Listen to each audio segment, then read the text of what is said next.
গিন্নি, আমি দোকানে যাচ্ছি, নিজের খেয়াল রেখো কেমন? আরে দাঁড়াও দাঁড়াও, এভাবে বলেই তুমি চলে যাবে? আমার সাথে কোথায় দুটো দুষ্টু মিষ্টি কথা বলবে, তারপর না কাজে বেরোবে? আমারও তো ইচ্ছে করে। দেখো গিন্নি, আমার হাতে কিন্তু এত সময় নেই। তোমার সবকিছু চাহিদা পূরণ করতে গেলে আমাকে টাকা রোজগার করতে হবে। হ্যাঁ, আমি তো বলতেই ভুলে গিয়েছিলাম, শীতকাল তো চলে এলো, চলো না কোথাও থেকে ঘুরে আসি। আচ্ছা ঠিক আছে, আমি দোকান থেকে ফিরি, তারপর তোমার বাপের বাড়ি যাব। আরে আমি বাপের বাড়ির কথা বলিনি, অন্য কোথাও। তোমার কি জীবনে কোনো শখ সাধ নেই নাকি? ইচ্ছে কার থাকে না বলো, কিন্তু পরিবারের দায়িত্বটা যে আমাকেই নিতে হয়, তাই জন্য আমি যেতে পারবো না গো। তোমাকে বিয়ে করে আমার জীবনটা শেষ হয়ে গেল। একটা কম বয়সী ছেলেকে বিয়ে করলে এতদিনে আমি অনেক জায়গায় ঘুরতে পারতাম, আমার সমস্ত ইচ্ছে সে পূরণ করত। তাহলে সেটা তুমি তোমার বাড়ির লোককে বলতে পারতে, আমাকে বলে কি হবে? যত সব উল্টোপাল্টা ঝামেলা। হ্যাঁ, এবার তো আমাকে বলবেই, নিজে তো আমার জীবনটা নষ্ট করে দিলে। এই তুমি চুপ করো তো, সকাল সকাল ঝামেলা ভালো লাগে না। কাজের সময়তেও তোমাকে সেই ঝামেলা করতেই হবে, অসহ্যকর। তুমি আবার এইভাবে বাড়ি থেকে বেরিয়ে চলে যাচ্ছ তো? দেখবে দেখবে দেখবে, এর ফল ভালো হবে না। আরে বৌদি, আসতে যাও গো, কি হয়েছে তোমার? তোমাকে দেখে তো মনে হচ্ছে খুব রেগে আছো। বলো না তো, তোমার দাদাটা হয়েছে একরকম, কোনো শখ সাধ নেই। তোমার দাদা আমার ইচ্ছেগুলো পূরণ করবে না তো কে করবে শুনি? কেন? আরে দাদা না করলে তো আমি আছি। তোমার কি ইচ্ছে বলো, আমি পূরণ করব। তার আগে তুমি তোমার মাথাটা ঠান্ডা করো। তুমি ছাড়া এই বাড়িতে আমাকে আর কেউ ভালো করে বোঝে না। এই বিয়েটা করে আমার জীবনটা ছারখার হয়ে গেল। না না, বিয়েটা করে ভালোই হয়েছে, না হলে তো আমি জানতেই পারতাম না আমাদের গ্রামেও এত সুন্দর একটা মেয়ে আছে। সত্যি সত্যি আমি সুন্দর? তোমার দাদু তো কোনোদিন এইভাবে আমার প্রশংসা করেনি, ভালো করে আমার সাথে সময় পর্যন্ত কাটায়নি। হ্যাঁ গো বৌদি, তোমার মতো সুন্দরী মেয়ে এ গ্রামে আর দুটো নেই। হ্যাঁ, তুমি দাদার কথা ছাড়ো তো, একটা পুরনো যুগের লোক, আধুনিক কিচ্ছু বোঝে না। এবার থেকে তাহলে আমি আমার সব ইচ্ছে তোমাকে বলতে পারি তো? কোনো অসুবিধা হবে না তো তোমার? আমার আবার অসুবিধে হতেই পারে না, তুমি শুধু আদেশ করবে আর আমি শুনে যাব। আমার মনে হয় তোমার দাদাকে বিয়ে না করে তোমাকে বিয়ে করলে কাজের কাজ হতো। অনেক টাকা পয়সা দেখে তাকে বিয়ে করেছিলাম, এরকম হবে কি করে জানবো বলো? আমি তো দত্তক নেওয়া ছেলে, তাই আমার কথা কেউ আর ভাবেনি। সবাই হই হুল্লোড় করে দাদার বিয়েটা দিতেই মত্ত, আর এদিকে আমি একা পড়ে আছি। তুমি একদম ভেবো না, তোমার সাথেই আমি আছি। তুমি আর আমি পরবর্তীকালে এক হব। তাহলে তো ভালোই হয়, আমার কাছে একটা বুদ্ধি আছে, সেটা তাহলে প্রয়োগ করা যাক। কানটা এদিকে নিয়ে এসো বলছি। বউটা বলছে ঠিক, বিয়ে হলো, ওকে কোথাও ঘুরতে নিয়েও যায়নি। কিন্তু আমি কি করব, কাজের যদি এত চাপ থাকে, আর আমার ভাইটা তো কোনো কাজের নয়, ওখানে বসতে বললে টাকা চুরি করবে। কি ব্যাপার রে বন্ধু, এমন উদাসীন চেহারা করে বসে আছিস কেন? বৌদির সাথে কি ঝামেলা হয়েছে নাকি? আর বলিস না তো, রোজের এক ঝামেলা, আমি কোন দিকে যাব ভেবেই পাচ্ছি না। কেন, আবার কি হলো? সব তো ঠিকঠাকই চলছিল। এত কিছু শোনবার পর তুই বল, এরপর আমি কোন দিকে যাব? ব্যাপারটা ভেবে দেখবার আছে, তবে আমার মতে তুই বৌদিকে ভালোভাবে বোঝা, দেখবি নিশ্চয়ই বুঝবে। স্ত্রী স্বামীর পরিস্থিতি বুঝবে না, এটা আবার কখনো হয়েছে নাকি? আরে না রে না, যদি আমার কথা বুঝতে পারতো তাহলে এতদিন ঠিক বুঝতো। ও বোঝবার মেয়ে নয়। তোর কাছে অন্য উপায় থাকলে বল, এসব আর আমার আর ভালো লাগছে না। প্রথমত তুই শান্ত হ, আমার কাছে দ্বিতীয় উপায়ও আছে। তুই এমন কিছু বল যেটায় কাজ হবে, উল্টোপাল্টা কিছু বলিস না, মন মেজাজ একদম ভালো নেই। তুই তাহলে তোর শ্বশুর বাড়ি চলে যা, তোর শাশুড়িকে সবকিছু খুলে বল, দেখবি কোনো না কোনো একটা উপায় ঠিক বের করে দেবে। হ্যাঁ, এটা করলে কাজ হবে বলছিস? আশা করছি কাজ হবে, কারণ প্রত্যেকটা মেয়ে তার মায়ের কথা শোনে।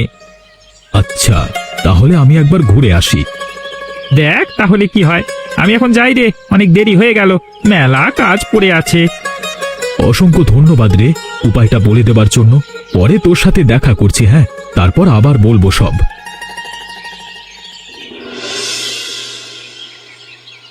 রতন, তুমি এসে গেছো?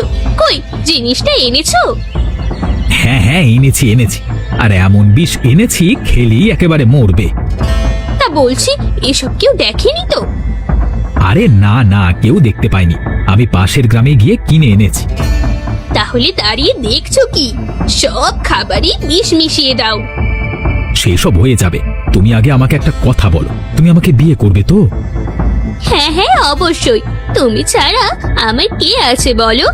এই বাড়িতে যেদিন থেকে এসেছি সেদিন থেকে তো তুমি আমার খেয়াল রেখে চলেছো। তোমায় ছাড়া আর কাকে বিয়ে করব বলো? তোমার সাথে আমার বিয়েটা হয়ে গেলে দেখবে তোমাকে অনেক সুখী করে রাখবো। আচ্ছা, সেসব কথা পরে হবে গো। আমি কি আর পালিয়ে যাচ্ছি নাকি? তোমায় ছাড়া পালিয়ে যাব কোথায় বলো? এখন যে কাজটা করার কথা সেটা তাড়াতাড়ি করে ফেলতে হবে। এই তো বিষটা সব খাবারে মিশিয়ে দিচ্ছি, কতক্ষণই বা লাগবে? আচ্ছা, তোমার দাদা হঠাৎ মারা গেলে সবাই তো সন্দেহ করবে। তুমি আমাকে কাঁচা খেলোয়াড় ভাবো নাকি? সব ব্যবস্থা আমার করা হয়ে গেছে, পুলিশকেও টাকা খাইয়ে দিয়েছে। আমাদের ব্যাপারে একটুও তদন্ত হবে না। এই জন্যই তোমাকে এত ভালোবাসি। আচ্ছা, আমার সাথে তুমি নদীতে পানি আনতে যাবে? অত দূর থেকে পানি নিয়ে আসতে আমার বড্ড কষ্ট হয় গো। তোমায় আমি কি বলেছিলাম? যা দরকার হবে শুধু আদেশ করবে, আমি সব করতে রাজি আছি। পাগল ছেলে একটা। আরে জামাই বাবা জীবন যে, এসো এসো, ভিতরে এসো। তুমি তো আমাকে জানিয়ে আসবে, তাহলে তো মিষ্টি আনিয়ে রাখতাম। শাশুড়ি মা, আপনি এত উতলা হবেন না। আমি একটা সমস্যা নিয়ে আপনার কাছে এসেছি, দয়া করে আমাকে সাহায্য করুন। কি হয়েছে গো বাবা? তোমার গলার স্বরটা এমন লাগছে কেন? দাওয়ায় এসে বসো। খারাপ ভাববেন না মা, তবে আপনার মেয়ের সাথে আমার প্রায় ঝামেলা হয়। এটাকে কিভাবে ঠিক করা যায় আপনি একটু বলুন তো। কি ব্যাপার নিয়ে ঝামেলা হয়? আমি জানি আমার মেয়েটা একটু জেদি, তবে ও শ্বশুর বাড়ি এসব কি করছে? দেখুন, আমি তো ব্যবসা নিয়ে একটু ব্যস্ত থাকি, তাই জন্য ওকে কোথাও বেড়াতে নিয়ে যেতে পারছি না, এই জন্যই ঝামেলা। তাহলে তুমি ওকে বোঝাও, বলো অন্য সময় নিয়ে যাবে, তাহলেই তো হয়ে যায়। কিন্তু আমি যে বেড়াতে যেতে পারবো না, বেড়াতে গেলে যে আমার ব্যবসায় লস হয়ে যাবে। এটাই তো তুমি ভুল করছো। সব সময় কাজ নিয়ে থাকলে যে হয় না। তোমার মাথায় রাখতে হবে তুমি বিয়ে করেছো, তোমার বউ কি চাইছে সেটাও তো একটু দেখতে হবে, বলো। হ্যাঁ মা, আপনি ঠিকই বলেছেন। কিছুদিন কাজের ছুটি নিয়ে ওকে নিয়ে একটু বেরিয়ে এলে হয়তো এই ঝামেলা মিটে যাবে। হ্যাঁ হ্যাঁ, একদমই ঠিক। না হলে কি হবে বলো তো? তোমাদের দুজনের মধ্যে স্বামী স্ত্রীর ভালোবাসাটাই তৈরি হবে না। আমি বুঝতে পেরেছি শাশুড়ি মা, অসংখ্য ধন্যবাদ আপনাকে।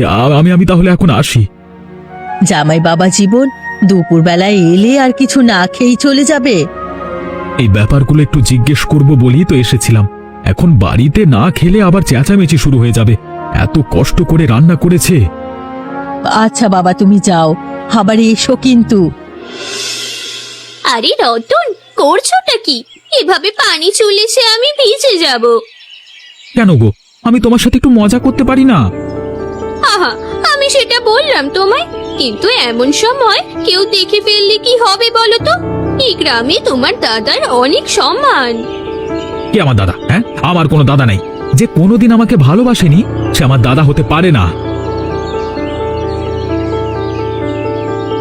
এই রতন, তুই এসব কি করছিস? আরে ওটা তোর বৌদি হয়। আরে এই, তুই বৌদির সাথে এই ব্যবহার করছিস? দেখো ইমরানদা, আমি তোমাকে খুব সম্মান করি তাই বলছি, আমাদের দেওর আর বৌদির মাঝে তুমি ঢুকো না, ঠিক আছে? হ্যাঁ, তোদের পরিবারের মাঝে ঢোকাটা আমার ঠিক নয়, তবে এই জিনিসটা যে দেখবে সেই বলবে। আচ্ছা, আমার যখন কোনো সমস্যা নেই, আপনার সমস্যা কোথায় বলুন তো? বৌদি, এটা কিন্তু আপনি ঠিক করছেন না। যাই হোক, আপনি একজন বিবাহিত স্ত্রী, কোনো যুবক পুরুষের সাথে আপনি এমন ভাবে মেলামেশা করতে পারেন না। আর তোর লজ্জা করে না রতন? তুই তো মোহনের ভাই রে। তোমাকে অনেক সম্মান করি তাই কিছু বলছি না, না হলে মেরে না মুখ ভেঙে দিতাম। আমাদের পরিবারের বিষয়ে তোমার নাক গলানোর অধিকার কে দিয়েছে? হ্যাঁ, দেখ রতন, মুখ সামলে কথা বল। আমি তোর সাথে কিন্তু খারাপ আচরণ করছি না। দেখুন মশাই, আপনি এখান থেকে যান, আর আমাদের পরিবারের বিষয়ে আপনাকে যেন ঢুকতে না দেখি। আশ্চর্য লোক যত সব। বৌদি, হ্যাঁ, ডিম ভাতটা কিন্তু সেরা হয়েছে। এই খাবার নিশ্চয়ই দাদার খুব পছন্দ হবে। অনেক কষ্ট করে বানাতে হয়েছে, এমনি এমনি কাজ হয়ে যাবে না। বাবা, আজকে দেখছি খাওয়া দাওয়া শুরু হয়ে গেছে। হ্যাঁ, ভাইয়ের খিদে পেয়েছিল বলল, তাই জন্য দিয়ে দিলাম। তোমার খাবার দেওয়া আছে, বসে পড়ো না। বাহ, ডিমের তরকারির তো দারুণ সুগন্ধ উঠেছে। দেখেই মনে হচ্ছে খুব সুস্বাদু হয়েছে। হ্যাঁ, শুধু দেখলে তো হবে না, খেতে হবে। নাও নাও, তাড়াতাড়ি খাও। তোমার খাওয়া হলে তারপর আমি খাবো।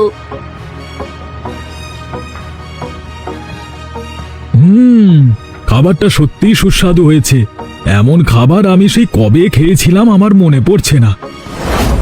ভাই, আমার খুব শ্বাসকষ্ট হচ্ছে রে ভাই, তুই তাড়াতাড়ি গিয়ে ডাক্তার ডেকে নিয়ে আয়। আমার বড় কষ্ট হচ্ছে রে। আরে ডাক্তার ডাকবো বলে তো বিষ মেশাইনি রে। দাঁড়া না, দাঁড়া দাঁড়া দাঁড়া, ডাক্তারের কাছে নিয়ে যাব, তবে তুই মরলে, বুঝলি? তুমি মরবে আর আমি তোমার ভাইয়ের সাথে সংসার করব।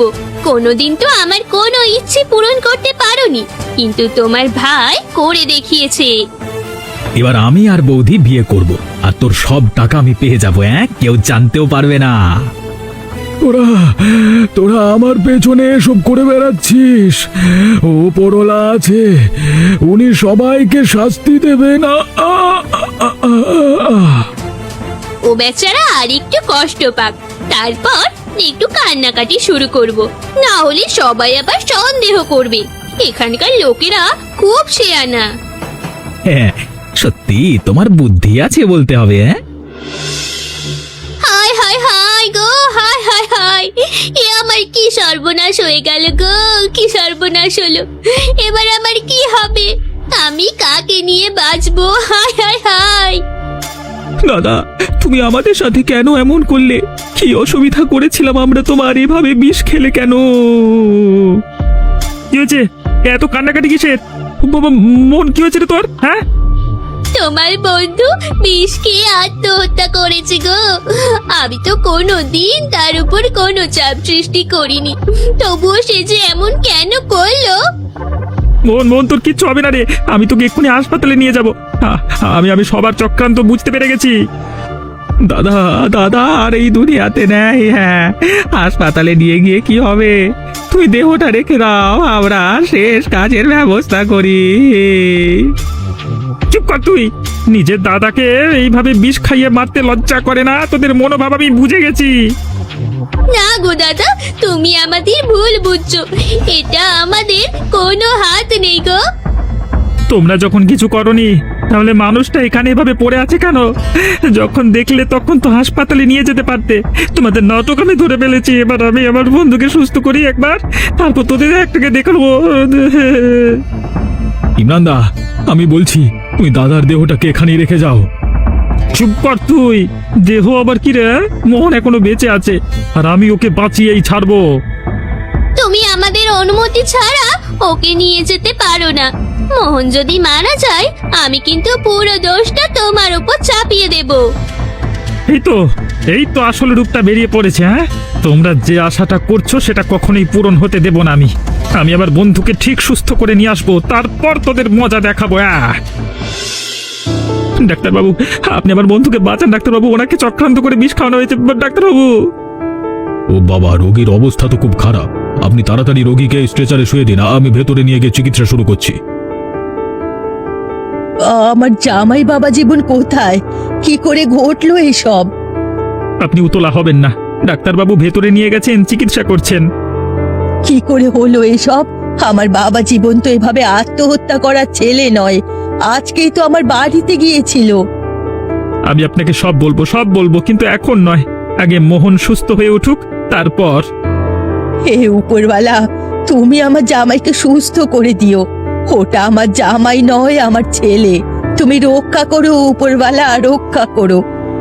কিছু একটা ঘটতে চলেছিল, সেটা তো আন্দাজ করেছিলাম। কিন্তু জল এত দূর গড়িয়ে যাবে সেটা ভাবতে পারিনি। এসব করেছে যখন, নিশ্চয়ই পুলিশকেও টাকা খাইয়েছে। ওদের টাকার তো অভাব নেই, এদেরকে হাতে না মেরে ভাতে মারতে হবে। তুমি এমন অন্য মানুষ কেন? তোমার এই নীরবতা আমাকে আরো ভয় দেখাচ্ছে। আপনি চিন্তা করবেন না, আপনার জামাই আবার সুস্থ হয়ে উঠবে। আমি তো একটা কথা ভাবছিলাম, আপনি একদম ভয় পাবেন না। তুমি আজকে আমার সাথে এখানে থাকবে? এইসব ব্যাপারে তো আমি কিছুই বুঝি না। তুমি থাকলে খুব সাহায্য হয় গো। আরে আরে আরে আরে, আপনিও তো চিন্তা করবেন না, আমি এখানেই আছি। মোহন হলো আমার সব থেকে কাছের বন্ধু, ওর বিপদে আমি থাকবো না এটা আবার হতে পারে? আপনি মনের জোর রাখুন, আপনার ছেলে ঠিক সুস্থ হয়ে যাবে। সব কিছু পরিকল্পনা মতো চলছিল, ওই ইমরান এসে সব কিছু পণ্ড করে দিয়ে চলে গেল। এবার কি হবে বলো তো?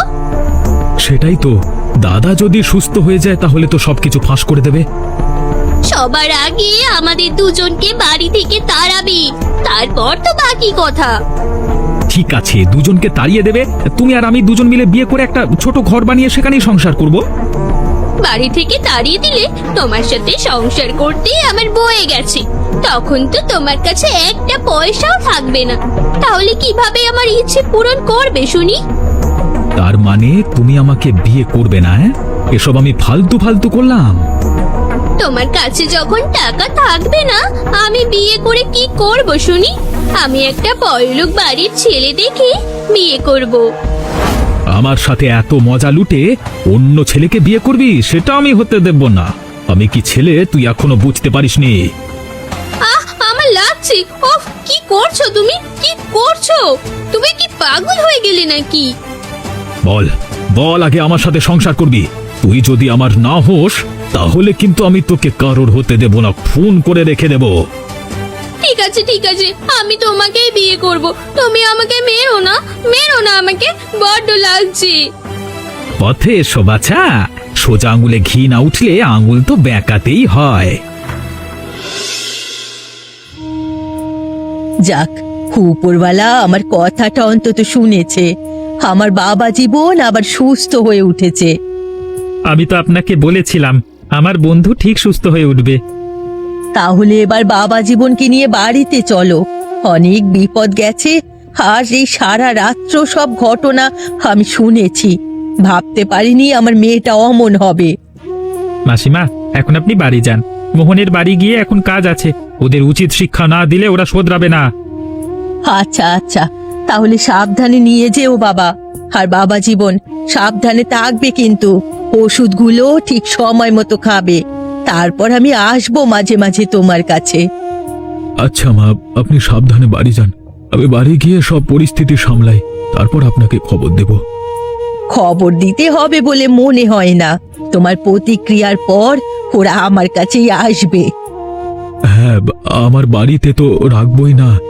এবার আপনি আপনার বাড়িতে স্থান দেবেন কি সেটা আপনার ব্যাপার।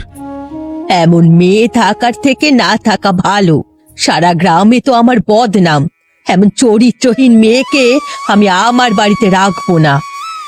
ভাই মোহন, তুই এখন বেশি কথা বলিস না রে, তোর শরীরটা ভালো নয়, একটু বিশ্রাম চাই তোর। হ্যাঁ বাবা জীবন, যাও তুমি বাড়ি যাও। আর ওখানে গিয়ে যেন বেশি চেঁচামেচি করো না। ঠান্ডা মাথায় কাজ সেরে দেবে। আমি তোমার পক্ষে আছি। আপনারা যে সবাই আমার পক্ষে আছেন, এটা ভেবে অনেক আনন্দ লাগছে আমার। চল ভাই চল, এবার ধীরে ধীরে উঠে বাড়ি যেতে হবে, এখানে তো আর থাকা যাবে না। সত্যি তুই প্রমাণ করে দিলি তুই আমার আসলি বন্ধু। চল, আমাকে বাড়িতে নিয়ে চল।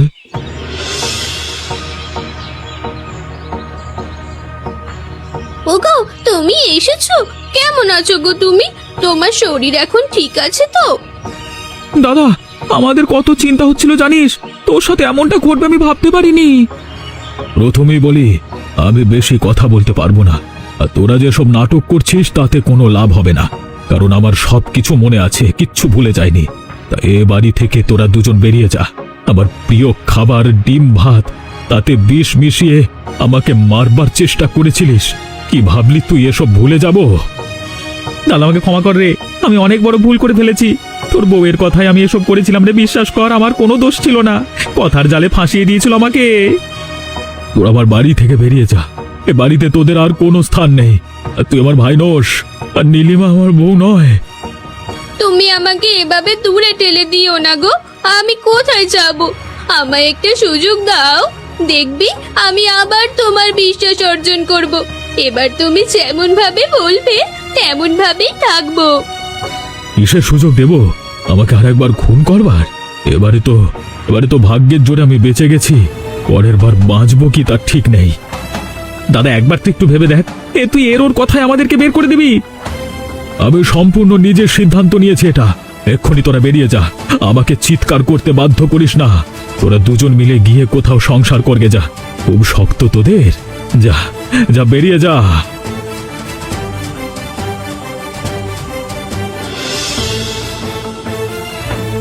মা, ও মা, দেখো আমি এসেছি, দরজা খোলো গো। কি ব্যাপারে? কিছু না জানিয়েই হঠাৎ করে চলে এলি যে? কি আর বলবো মা, দুঃখের কথা। তোমার জামাই আমাদের দুজনকে গাড় ধাক্কা দিয়ে বাড়ি থেকে বের করে দিয়েছে, তাই তোমার কাছে আশ্রয় নিতে এসেছি গো। তুমি তাহলে ভাবো কেমন ছেলের সাথে বিয়ে দিয়েছিলে আমায়। বাহ, বেশ ভালোই তো নাটক করতে শিখেছিস তুই। তুই কি ভেবেছিস তোর কর্মকাণ্ড আমি জানি না? আরে আমি সারা রাত হাসপাতালে ছিলাম রে। মা, আমার ভুল হয়ে গেছে গো, আমি বুঝতে পারিনি এমন হয়ে যাবে। আমি সত্যি বুঝতে পারিনি, আমায় ক্ষমা করো আমায়। এই ভুলের ক্ষমা হয় না। তুই একদম আর আমার বাড়িতে ঢুকবি না, আর আজকের পর থেকে তুই আমাকে মা বলে ডাকবি না। তুই আমার মেয়ে হতেই পারিস না। মা, তুমি এমন বলো না। তুমিও যদি আমাদের দূরে ঠেলে দাও তাহলে আমরা যাবো কোথায় বলো?